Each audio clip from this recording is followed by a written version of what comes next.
You're not tired. You're drained from fighting battles nobody sees. You're mentally exhausted because the world has convinced you that peace is laziness. You scroll endlessly, seeking dopamine. You say you need rest, but you're not resting. You're escaping. You don't need a nap. You need a rebirth, and nobody's coming to save you. You either take your mind back now or let the system eat you alive.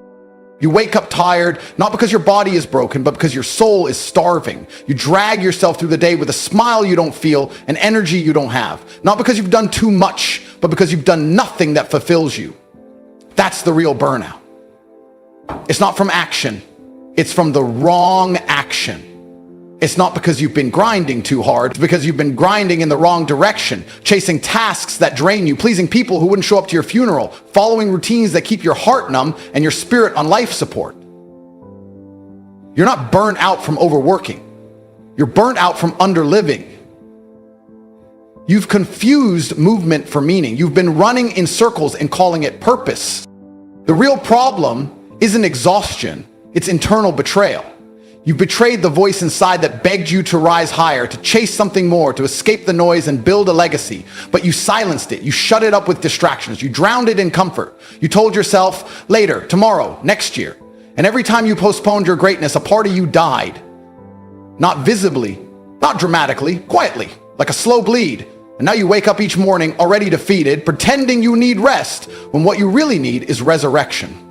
The world told you to take care of yourself, but they never explained what that really means. They told you to rest, but they never taught you how to rebuild. They told you to slow down, but they never told you what you're supposed to be running toward in the first place. They handed you a script of coping mechanisms and called it self-care. But true self-care is self-confrontation. It's looking in the mirror and admitting that you've been passive in your own life. It's recognizing that comfort is not the cure, clarity is. When your life has no direction, your mind will break down. It has nothing to anchor to. Nothing to fight for, nothing to chase. A man without a mission becomes his own worst enemy every single time. You think you're mentally exhausted because you've been going too hard. No, you're exhausted because you've been tolerating a life that doesn't inspire you. You're worn out from pretending to be okay with average.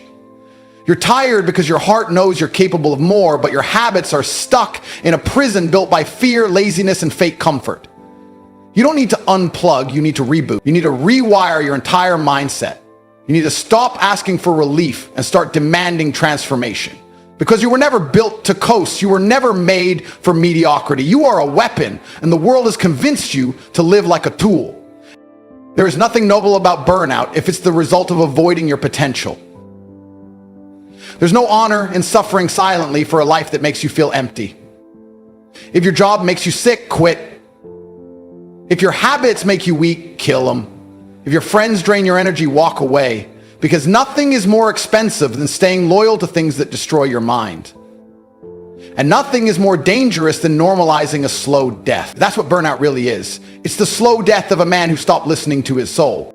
But here's the truth they'll never say on a podcast or in some soft therapy session. Your comeback doesn't require a retreat. It requires war. You want to fix your burnout? Stop treating yourself like a victim and start acting like a general. Audit your life like your future depends on it, because it does. Wake up earlier than the sun, fill your mind with power, not poison, sweat until your lungs scream, read until your thoughts sharpen like blades. Take the pain you feel and turn it into strategy. Let the exhaustion fuel the blueprint for your evolution. Don't collapse under pressure, harden under it. Become unbreakable through it. And don't confuse peace with passivity. Peace isn't the absence of work, it's the presence of purpose. When your life aligns with your values, when your mission lights you up, you don't burn out. You ignite. You don't crave escape, you crave execution. The man with a reason doesn't need motivation. He doesn't need breaks.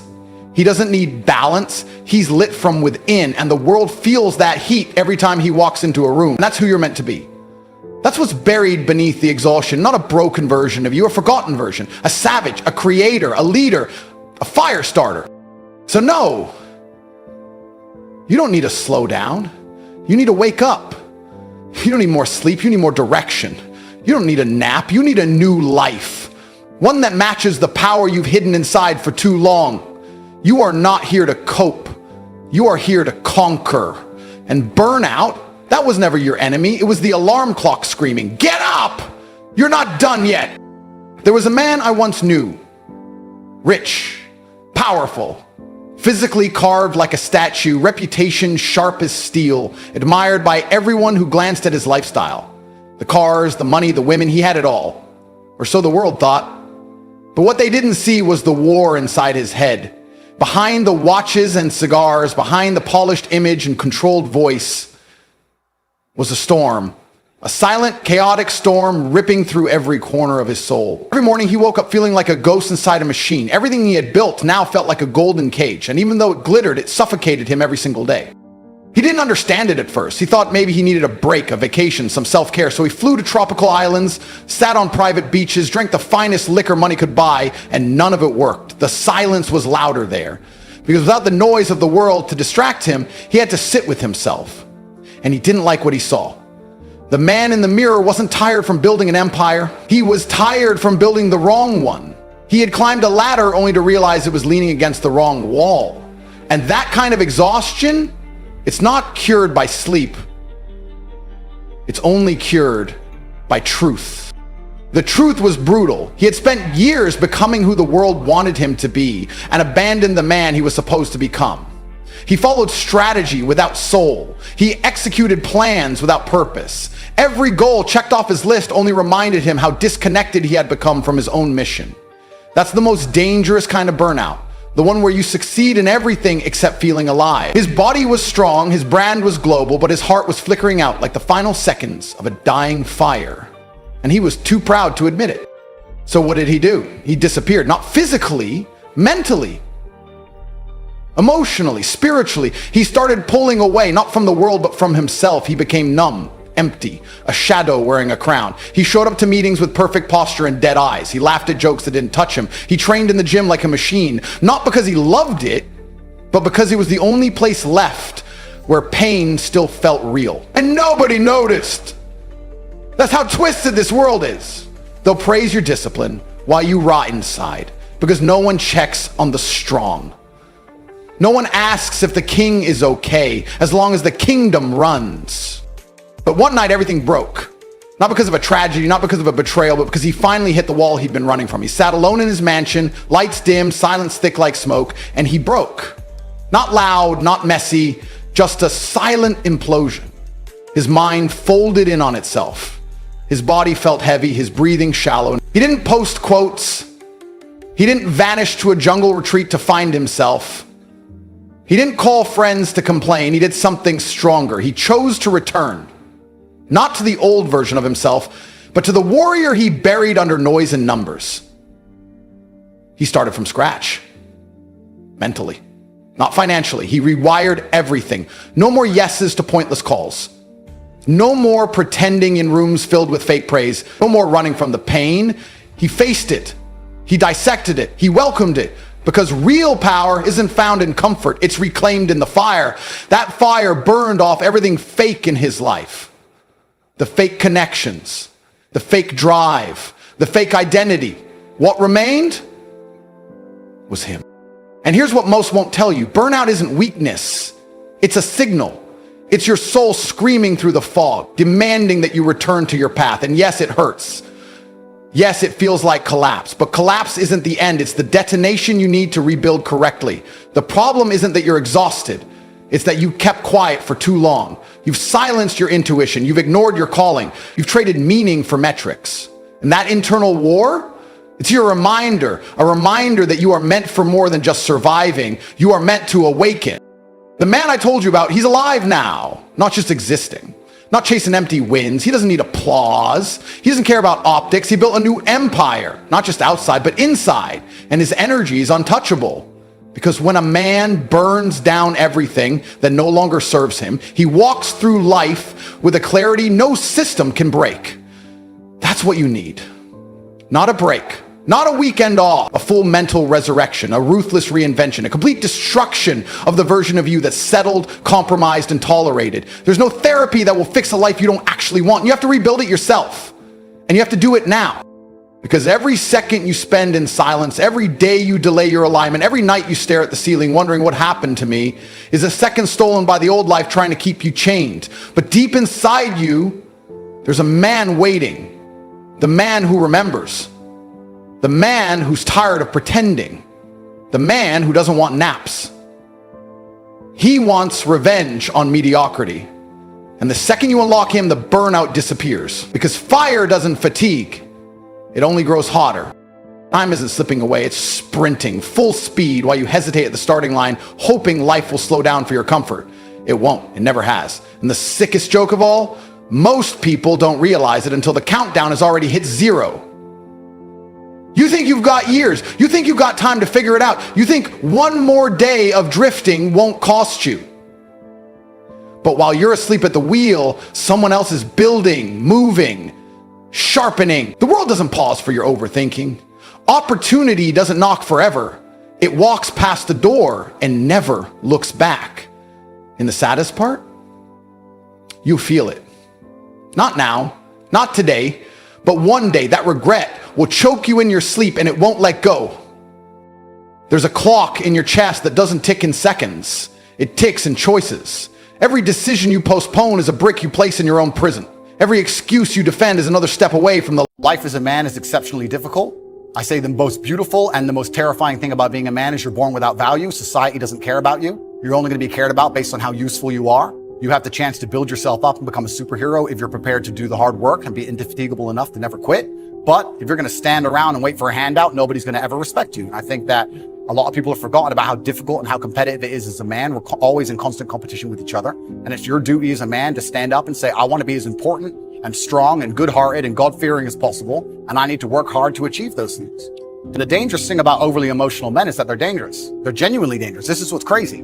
All these people who talk about toxic masculinity and how bad it is for men to be traditionally masculine. A traditionally masculine man does things he doesn't feel like doing because it is his duty to do them. He charges into the burning building because it is his duty. Not because he feels like it, because it is his duty. We're now teaching the new generation of men that they don't have duty and they can just act on their feelings and act how they feel and they don't have to act as a man should. Do you know what happens when you get men who just act how they feel?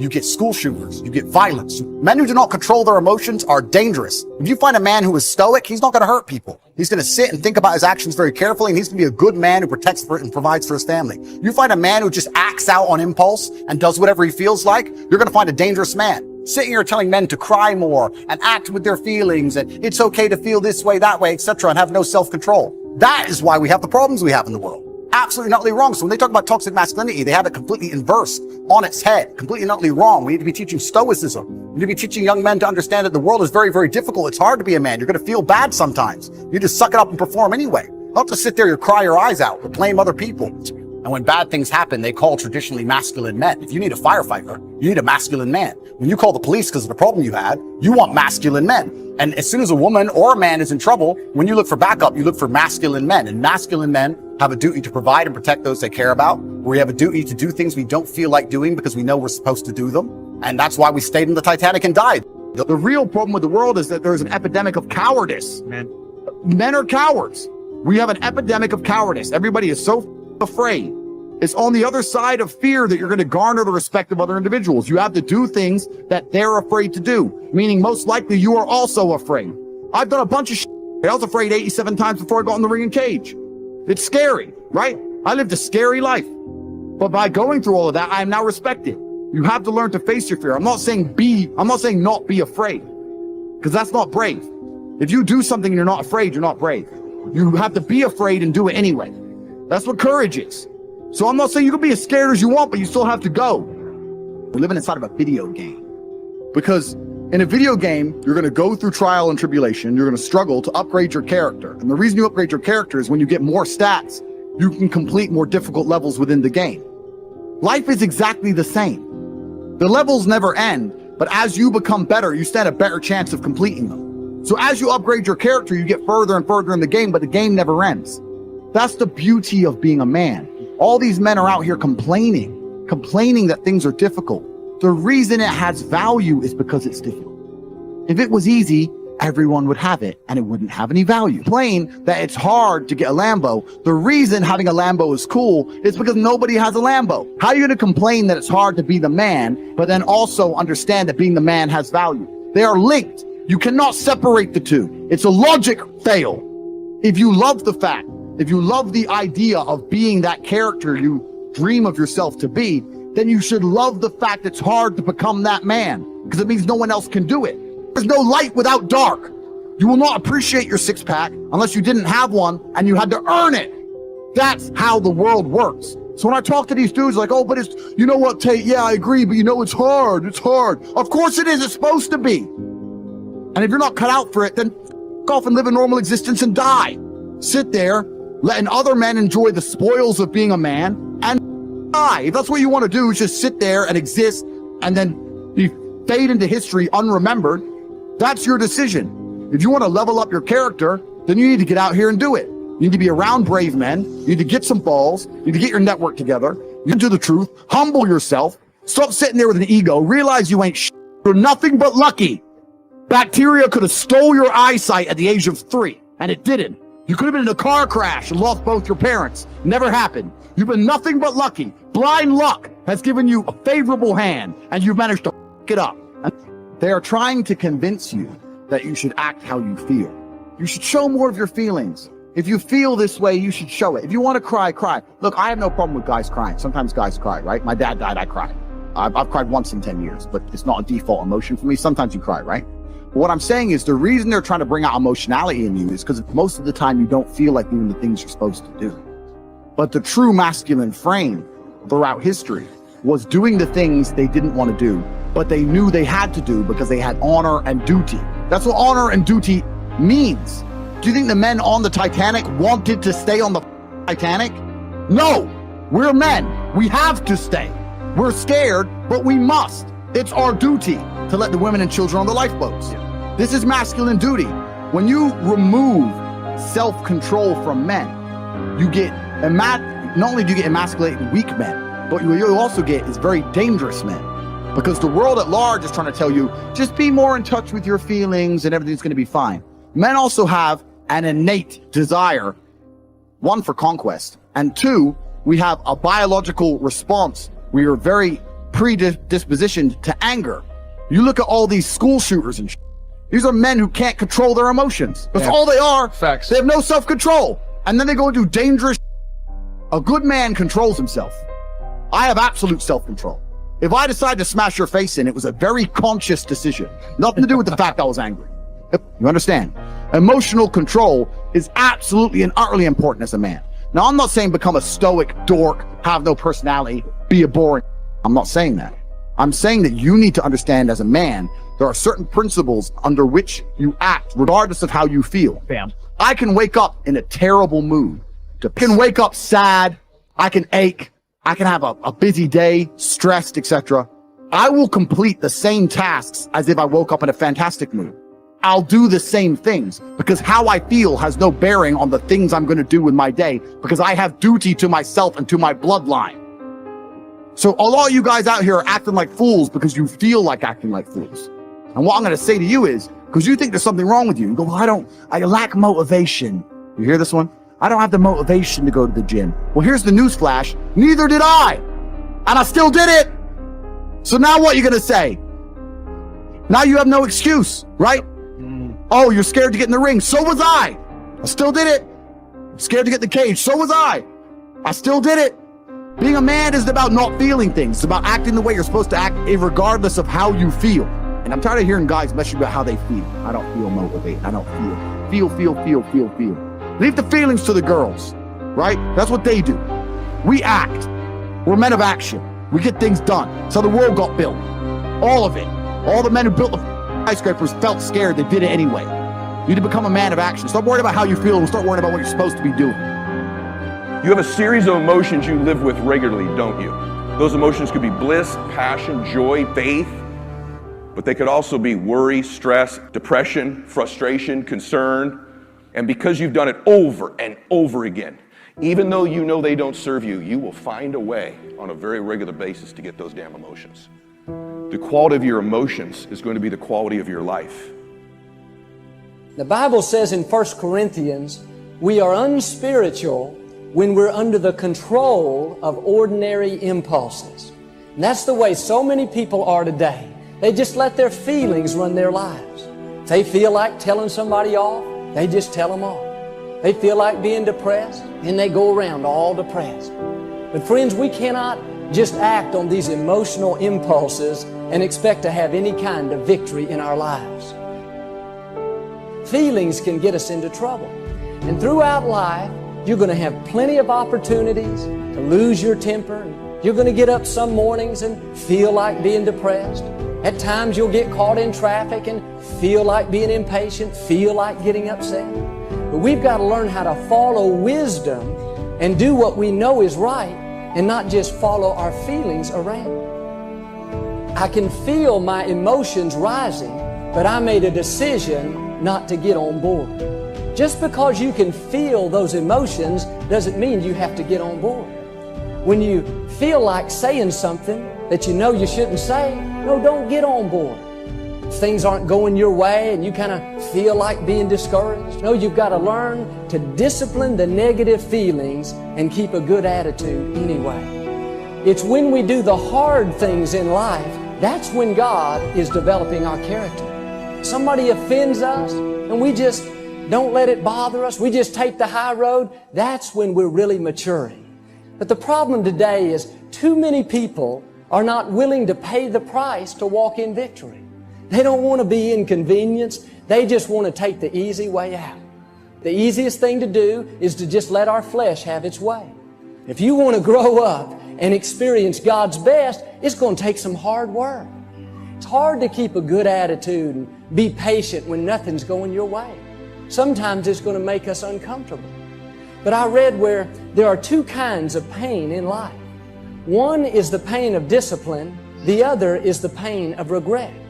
And if we live a lazy, undisciplined life and we act on these emotional impulses, we're going to make very poor choices that we regret later on. I mean, how many times have we acted on our emotions and said something that we know we shouldn't say, and later on it ends up hurting us in that relationship? Friends, the pain of discipline is minuscule compared to the pain of regret. No discipline at the time is pleasant, but later on, it's going to bring you a harvest of great things. If you live on that shallow level of just always letting your flesh have its way, and I can tell you later on, you're going to have some major regrets. If you allow yourself to just go around being upset, and impatient, and stressed out, later on, it's going to catch up to you. Later on, it's going to affect your health. If you just are loose in your morals and you just do whatever you feel like doing, well, it may give you some pleasure at the time, but later on, it's going to cost you a very heavy price. See, God will only promote us as high as our character will take us.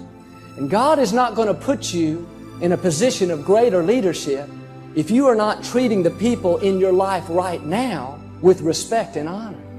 If you're being lazy and not being faithful to do what you know you should be doing, then that's going to keep you stagnant. That's going to keep you from growing. If you had a problem with your temper 10 years ago and you have that same exact problem today, I can tell you that's keeping you from God's best. If you would just do your part and grow up a little bit and quit being ruled by your feelings, if you do that, that's when God will begin to increase you. If you're having difficult times today, instead of getting all bent out of shape, you need to see it as an opportunity to grow. God may be trying to do a work in you. If you find yourself always being around people that offend you and you're always getting your feelings hurt, well, there's a good chance that God is trying to teach you to quit being so touchy.